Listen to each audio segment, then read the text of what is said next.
Welcome back. We are covering number 10 of 25 inspirational stories to encourage you in your business journey. And today we are covering Theodor or Ted Seuss Geisel, aka Dr. Seuss. I think we've all read or have read, been read to or read the stories of Dr. Seuss. But before we get started into his story, I want to encourage you to hit the subscribe button, click the thumbs up, and then also click the alert button if you haven't already done it. I would appreciate it. And again, these stories are meant to encourage you in your business journey, right? Um, it's a long, arduous journey, and there's a lot of hard work that goes into it, and you can become discouraged. I know that I can, and but again, I want to encourage you to keep moving forward, right? And if you haven't watched that first video in this series, I encourage you to do that. The playlist is linked in the description of the video, but it talks about the valley of disappointment and what happens and how you mentally see things. But I think that's a good place for you to start after this video if you haven't seen that one, and go back and run through these. But we're going to go ahead and jump in and cover Theodor Seuss Geisel or Dr. Seuss. And he was born in Springfield, Massachusetts on March 2nd, 1904. He adopted the name Dr. Seuss as an undergraduate student at Dartmouth College, and also went on to attend Lincoln College, Oxford. He spent a lot of his career working as an illustrator and cartoonist for Vanity Fair, Life, and several other publications. His father managed a family brewery until it was forced to close during Prohibition. The mayor of Springfield actually went on to appoint his father as the supervisor for Springfield's public park system by the mayor, as I mentioned. So, I think it's interesting that he spent a lot of his time honing his skill set as an artist. Before he actually became the author, right? And he's also known not only for writing the books, but also for his illustrations within those books, which have a very unique look and feel and color palette also. So I think that, again, there's no mistaking when you're reading or looking at a Dr. Seuss book. But he didn't hit, his fame and fortune early on, right? As I mentioned, he was working, in corporate America, in the advertising and publication business. His first manuscript was "And to Think That I Saw It on Mulberry Street."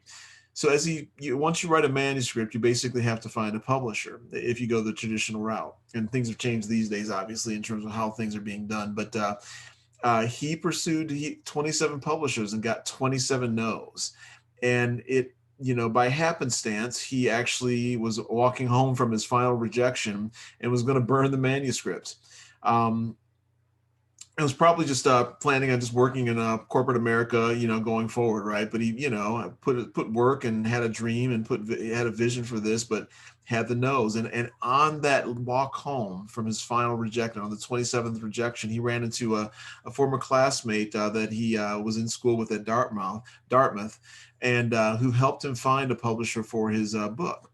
Um, and I didn't finish typing this up, but after he launched his first book career, he actually took a little bit of time off from writing children's books, and was actually writing for the war effort that was going on during that time. So again, just something else to consider. That while he's just starting going, got his first manuscript published. He took some time off to serve the country. So something else to, again, that I think is very telling about his character and his commitment.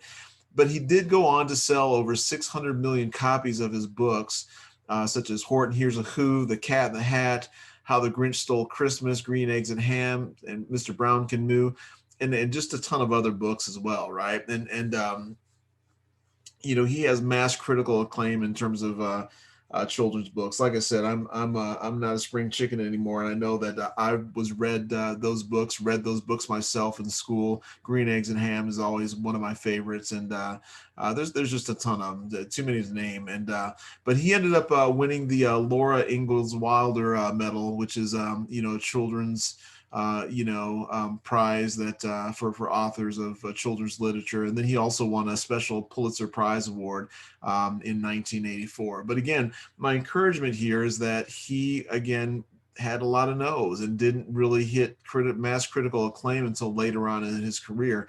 but all the work that he had been putting in, honing his skills in as an artist, working for publications, is really something that helped him with the success of his books when he finally found it. So all the work that you're putting in isn't for naught, right? I mean, there's skills that you're gaining right now. Even if you're not finding that critical success that you hope to, you are finding you're building your skill sets, you're gaining experience for whatever that venture is that might take you to the top, right? So I don't want you to feel like it's all a waste, right? All the things that you're doing are a waste. I can look back in my career with my businesses and just my career in terms of just how things have kind of built up and kind of guided me in this winding river, and this path that I'm on. So keep the faith, keep fighting, don't give up. The final chapter hasn't been written, and if you have not subscribed yet, again, I want to encourage you to hit the subscribe button, hit the thumbs up button, which is the like button. It helps me out, and then also the alert button to be notified of future content.